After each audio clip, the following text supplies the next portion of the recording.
Hello students, today we will discuss perioperative cardiac arrest 5H 5T.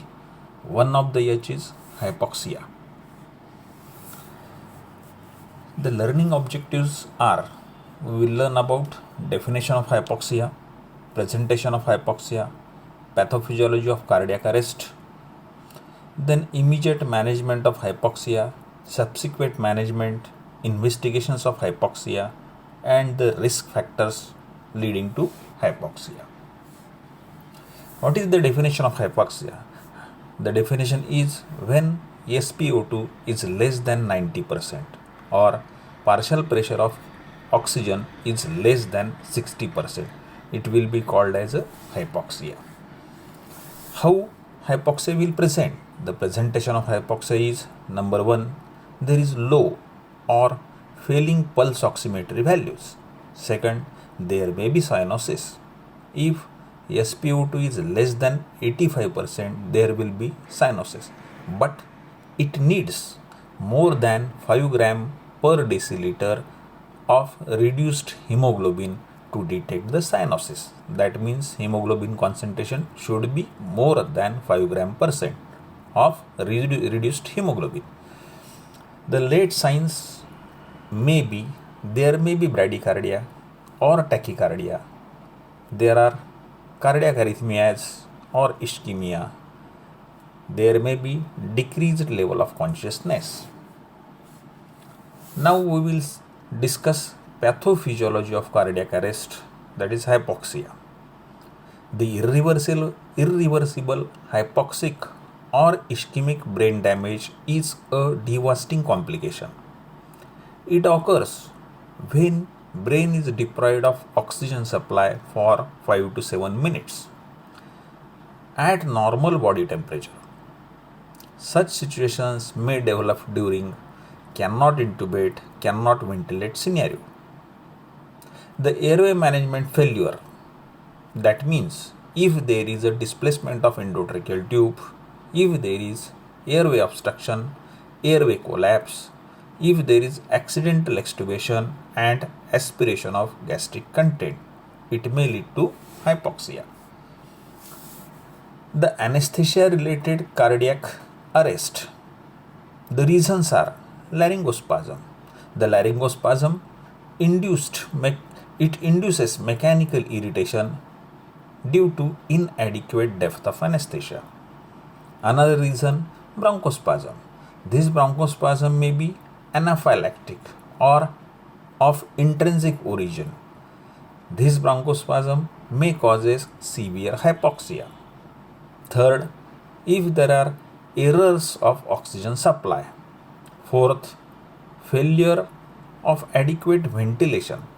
The 35% cases in 1980s were because of failure of adequate ventilation. Then another reason may be intubation or extubation. 45% of all anesthesia related cardiac arrest due to lack of monitoring or underestimation of level of sedation. These are the reasons. Then how local anesthetics are associated with hypoxia? The hypercapnia, acidosis and hypoxia, all these potentiates negative chronotropic and inotropic actions of lignocaine and bupivacaine. Next is hypoxia and acidosis potentiate cardiodepressant effects of bupivacaine. Third, hypoxia and acidosis increases frequency of cardiac arrhythmias after intravenous administration of the bupivacaine. Acidosis and hypoxia occurs rapidly after seizure activity, and this seizure activity may be caused by intravenous injection of local anesthetics. Nowadays, there is a low incidence of anesthesia related cardiac arrest due to hypoxia. Why? It is because of introduction of pulse oximetry and capnography into daily anesthesia practice. It is minimum mandatory monitoring, pulse oximetry and capnography. Another reason, hypoxic brain damage may occur due to prolonged hypotension. The neuromuscular blocking agents have got potential to decrease respiratory drive, and it can be associated with hypoxic cardiac arrest. Another reason, human environmental factors also contribute to hypoxic cardiac arrest, that is, ineffective cardiopulmonary resuscitation. Pregnant women, children, and neonates are susceptible for hypoxic cardiac arrest. The relative hypovolemia from preoperative fasting may contribute in infants. Now we will discuss factors contributing to anesthesia-related maternal deaths due to general anesthesia. The reasons are: number 1, airway management failure; second, displacement of stomach due to gravid uterus and high risk of aspiration; third is there is diaphragmatic elevation and there is decreased functional residual capacity. Both these things reduce oxygen reserve. In pregnant patient, oxygen dissociation curve is shifted to left, resulting in decreased or less oxygen release to the tissues. Also, there is a hemodilution that also decreases hemoglobin concentration, and there is increased oxygen consumption. These are the factors that contribute to anesthesia-related maternal deaths due to general anesthesia. And other causes in pregnant patient are difficult intubation. It contributes up to 40% cases. Another is equipment failure. It contributes 18%. And post-operative hypoventilation, it contributes about 5%. Now we will discuss immediate management of hypoxia. First, check ABC, that means airway, breathing, circulation. Second, assess ventilation. Third, relieve obstruction, any respiratory obstruction. Next, consider oral airway or nasal airways. Commence bag mask ventilation with 100% oxygen. Observe bilateral chest movement. While doing this, monitor SpO2 and EtCO2. Then auscultate the lungs. Assess whether there is any wheeze or absence of breath sounds. Then auscultate the heart sounds. This is the immediate management. Then consider the tracheal intubation or LMA insertion. Do suction via tracheal tube to remove the secretions. Most of the patients respond to intermittent positive pressure ventilation.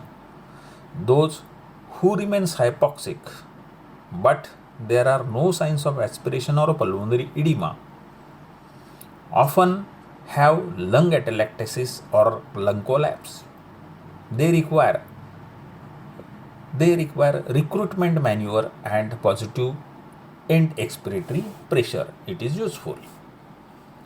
Now, subsequent management. If there is a persistent or severe hypoxemia, will require admission to the intensive care unit or high dependency unit. The therapy will include high flow oxygen via face mask, CPAP mask, or intermittent positive pressure ventilation. Which investigations you will advise? The investigations: ABGs and consider X-ray chest. Now we will discuss risk factors for development of hypoxia. First, long duration or extensive surgery. The type of surgeries are thoraco-abdominal incision resulting into the atelectasis and collapse. If we use large doses of muscle relaxants in presence of renal or hepatic failure. Also, if we use large doses of volatile anesthetic agents, IV sedation and opioids, the risk for hypoxia increases. Recent use of nitrous oxide. Hypoxia chances are more in patients with morbid obesity. That means BMI is more than 35. Other risk factors in patients where there is a risk of aspiration, that is non-fasted patient, late pregnancy, obesity, hiatus hernia, bowel obstruction, more prone for hypoxia. Hypothermia, if temperature is less than 35 degrees centigrade, risk of hypoxia increases. Patient having tracheal stenosis, severe anemia and shock, also risk of hypoxia increases. Change in resuscitation guidelines for cardiac arrest of adult victim to avoid hypoxia. There are certain changes. Introduction of advanced airway devices like endotracheal tube, LMA and combi tube in place. Second, maintain respiratory rate more than 10 breaths per minute. The inspiratory time 1 second. The tidal volume is limited to chest rise, that means 500 ml in adults. Thank you.